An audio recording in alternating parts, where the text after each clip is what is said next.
I'm interested to know. Heyman's in charge of Raw, right? Yes. Right. We're gonna find out real quick. It's funny because Paul has always kind of had the online community. He's a genius and all that. It's going to be very interesting to see what type of, because bro, fans these days will just, there's just that collection of fans that just are there to just try to bury everything, no matter what it is, right?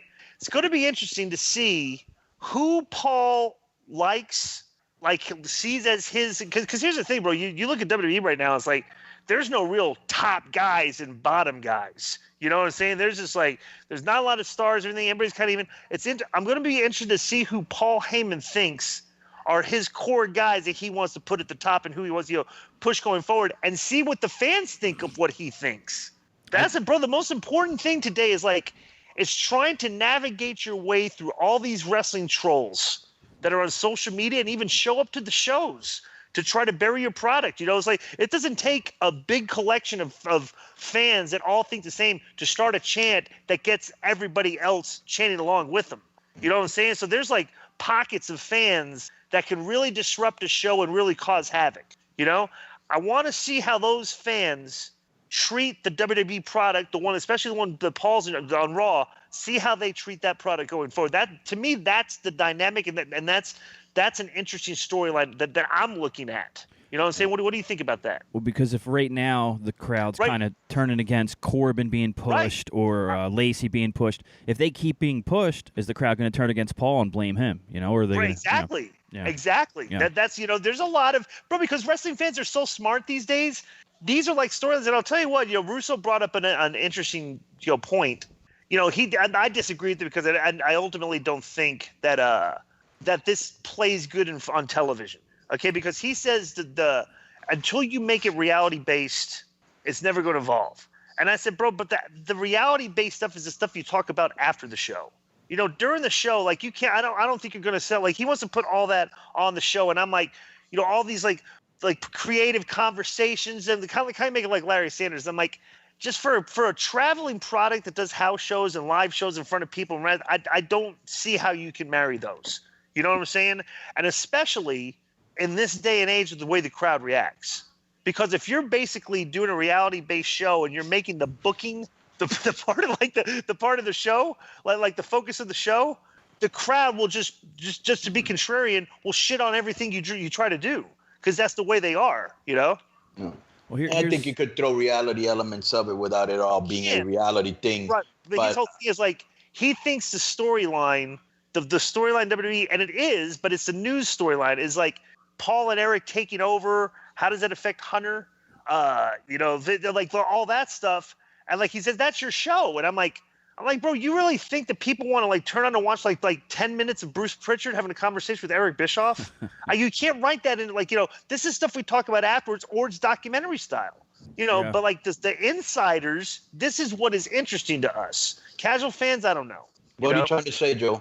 Oh, well, one thing now that D.I. just said that was actually one thing Ryan Satin tweeted, that he wants to see a WWE network documentary on these guys coming in, Paul and Bischoff, like their first day or their first week on the job and stuff, and because they do such a great job on their documentaries on the channel. But I was going to say one thing you guys might not know, and you guys have both known Eric Bischoff for 25 years. We've had him on the show. You know how happy he is in Wyoming and having his man and shit like that. I just read this too, right? He's moving to Connecticut.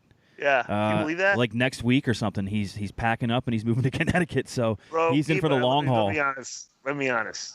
Eric is not stupid. Yeah. Okay, he must be getting a pretty penny from them. It sounds like it for sure. I mean, for him to at 60, he's 66, right? Yes, he's 66 years old. Is that how old he is? Yeah, around there anyway. Yeah, something like that. I remember he was old. I was shocked at how young he looked. Right. But yeah, it's fascinating to think that he's going to live like his dream life. He's leave his dream life. He is, yeah. I mean, and he has land out there. He has everything that we've had him on the show. He's talked about it, and you guys know him. So for him to get up and leave all that, he's in it. He's in it for sure. Wow. Well, he's getting paid a lot of money, 64. and he's getting a chance to leave this business on a better note than he left on. I mean, TNA was disastrous, and that's not all his fault.